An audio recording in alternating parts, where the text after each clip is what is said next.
Well, hello everybody. I haven't done this in a video, I don't think, really ever on my channel, so we're gonna do it now. Hello, I am Shannon. Welcome if you are new. Welcome back if you have been here for a while. There is pin ink all over my hand. There is a baby crying in the background. This is real life. I am filming during the day while my husband is at work and my kids are awake.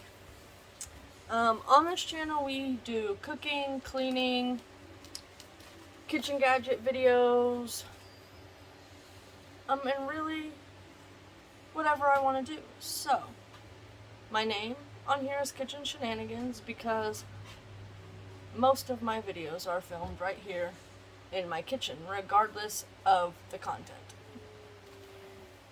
Because I don't really have anywhere else to film them right now, so I guess I could film them in the office, man cave, whatever we call it,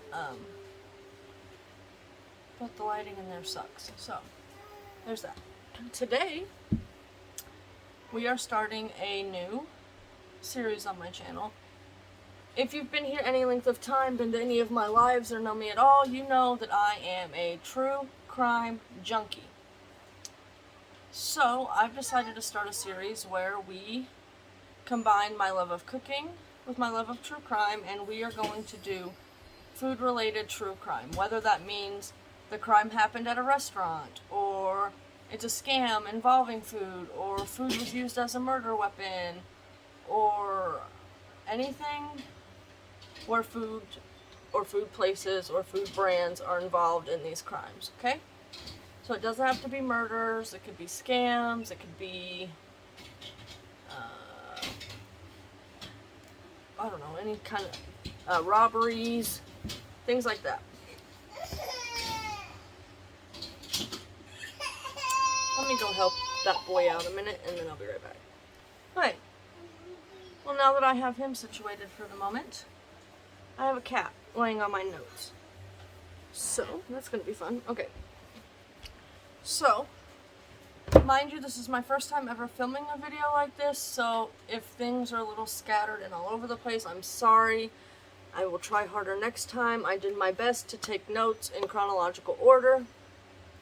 So, let's jump into it. Today, we are going to be doing the 1978 Burger Chef murders. So, on November 17, 1978, 4 employees of a Burger Chef in Speedway, Indiana, did I say at 11 p.m.? At 11 p.m. were closing down the store. The store was already closed. They were doing all the cleaning. Okay. And around midnight, a co-worker had stopped by to help them close down. And when he arrived, or she, it didn't specify, when they arrived, no, stop it. Sorry, my cat's being crazy and I'm not cutting that out. When this coworker arrived, he arrived to find that the back door was ajar and the safe was empty. He then immediately called police, and when the police arrived, they also found 2 empty bank deposit bags and an empty roll of tape next to the safe. So, they also found employees' purses, jackets, and personal belongings on scene. Despite the fact that the employees had left their personal belongings there, I'm sorry, I'm looking down at my notes. I should have memorized this better. Let me put that down. That's awkward. Okay. So despite, the obvious signs of foul play, so like their personal effects being there, the empty roll of tape, the back door being left ajar, the police assumed that this was a case of some teenagers, emptying the safe and taking the cash out of the register to go out and have a night of fun. So, a case of petty embezzlement. What led them to this was that only $581 at the time, which would be equivalent to about $2,300 now, was missing from the safe, and $100 worth of change, like coins, was left in the registers.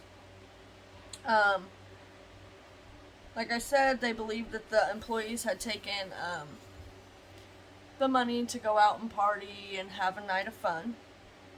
And because of this, they then allowed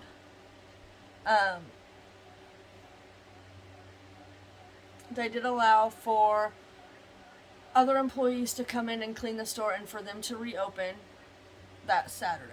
So this happened on a Friday night between 11 p.m. and midnight, so going into Saturday morning, and they allowed employees to come in that Saturday and clean up the store, which got rid of evidence, and reopened to customers that morning. The officer assigned to the case does admit that they screwed this up from the beginning because they took no photos, they collected no evidence before allowing them to open back up. There was an eyewitness who says that they saw two suspicious men in a car outside of the Burger Chef just before closing. This eyewitness says they were both white men, and one had a beard, and one had a beard, and the other was clean shaven with like either blonde or light brown hair.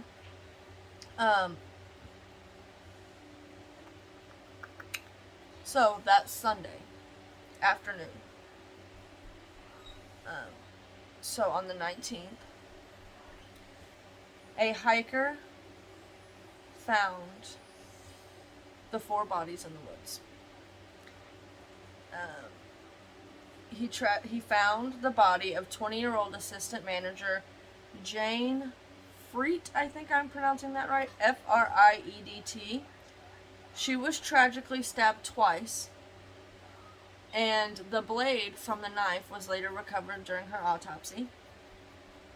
17-year-old Ruth Ellen Shelton and 16-year-old Daniel Davis were shot execution style with a .38 caliber, and 16-year-old Mark Flemings was bludgeoned and died aspirating on his own blood. All 4 were still in their uniforms. It was tragic. I mean, I couldn't imagine. First of all, my kid goes missing from work, and the police assume that they just robbed the place with their coworkers and went out partying, and then be told their body was found in such horrific ways. So the police believe that the 4 were kidnapped as a result of a botched robbery, where they believe that Mark recognized one of the perpetrators. They believe Mark was the one who recognized one of the perpetrators because he was not scheduled to work that night. He was covering for a coworker.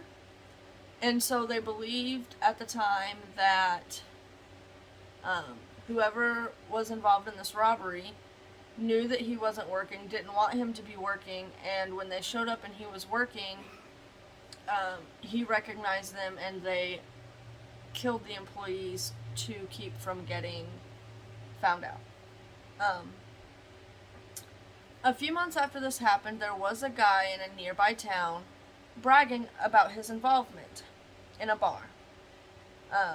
The police questioned him and gave him a polygraph test, but he passed for having any involvement, knowing anything specific about the case that wasn't public knowledge. So they had no evidence to hold him on, so they had to let him go.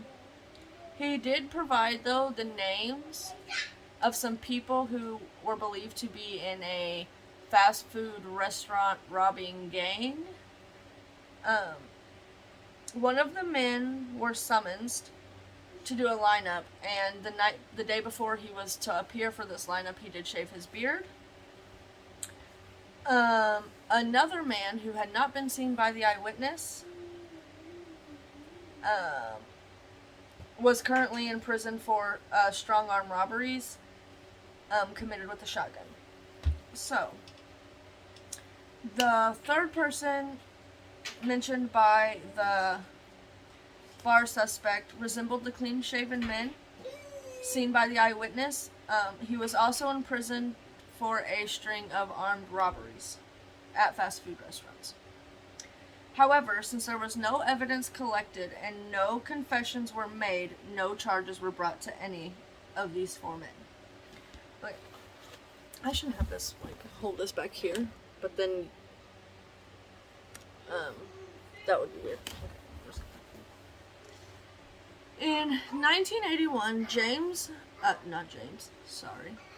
Jane Freet's brother was investigated for involvement in this murder. He was investigated after he was arrested on unrelated drug charges, but he was then cleared. In 1984, a man serving a 95-year sentence for, trigger warning, the R word, at the Pendleton Corrections Facility had called the Marion County Sheriff's Office stating that he was involved and would tell the police everything if they would help him not get transferred. His name was Donald Forrester, and he led the police to where the bodies had been found, knew about the broken knife, which wasn't disclosed to the public, said he shot Ruth and Daniel. He knew the location and the positions of the body. According to him, Jane's brother owed money on a drug deal, and him and Donald claims that he and 3 other people went to threaten Jane, but when Mark jumped in to protect her, a fight broke out outside of the restaurant, and Mark fell, hitting his head on the bumper of a vehicle.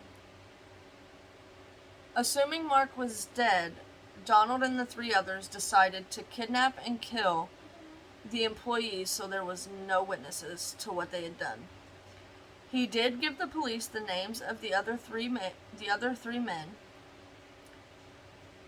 and he took the police to where he says he threw the gun into the river. The river was drained. The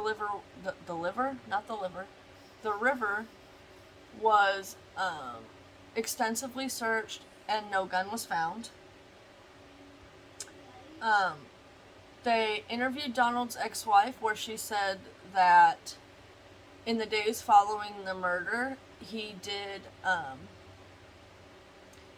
take her on a drive to a wooded area where she stayed in the car, and he got out and collected several spent shell casings, where he then took them back to their house and flushed them down the toilet.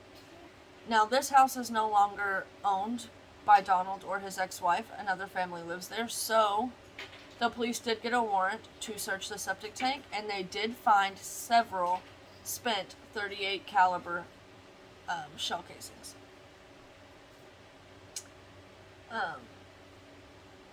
However, the fact that Donald was working for the police was leaked, and then Donald very quickly recanted his confession, said that it was coerced, and so with Donald not cooperating, no direct evidence proving Donald was involved, there was no way they could charge Donald, and Donald died in prison in 2006 due to cancer.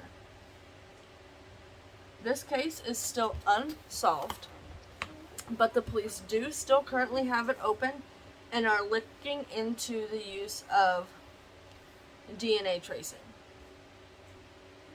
This is all the information I could find out on this case, so I know this isn't a very long video, but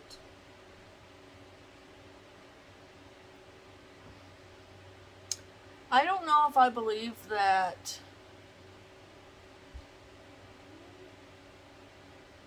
I believe that Donald and these 3 men were involved, but because, like I said, there was no evidence collected at the scene because they thought the kids just took the money. I mean, they were 17, they were 20, what was it, 20, 17, and 2 16-year-olds. They believed that the teenagers ran off with the money to have a good time. So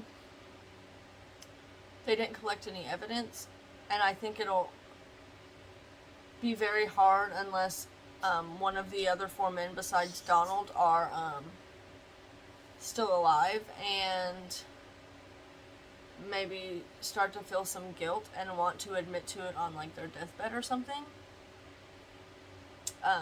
I do believe that because once it was leaked that he was cooperating with the police, that he was probably threatened and recanted everything. I do believe that that is probably what happened.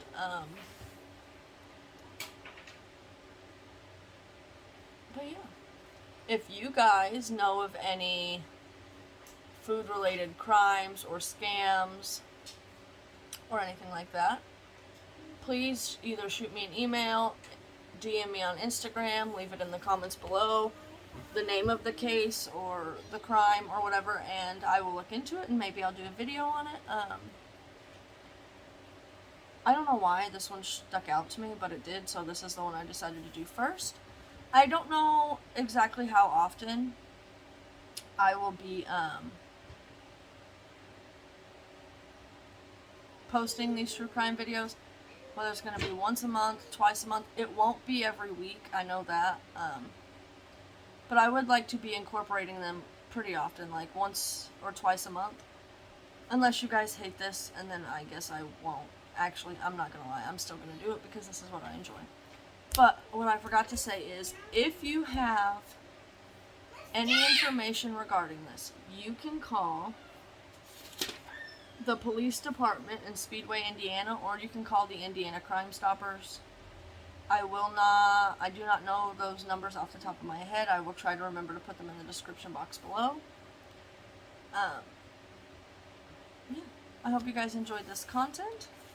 If you are new here, I hope you'll stick around, subscribe, don't forget to like the video, leave a comment down below, turn on the bell notifications.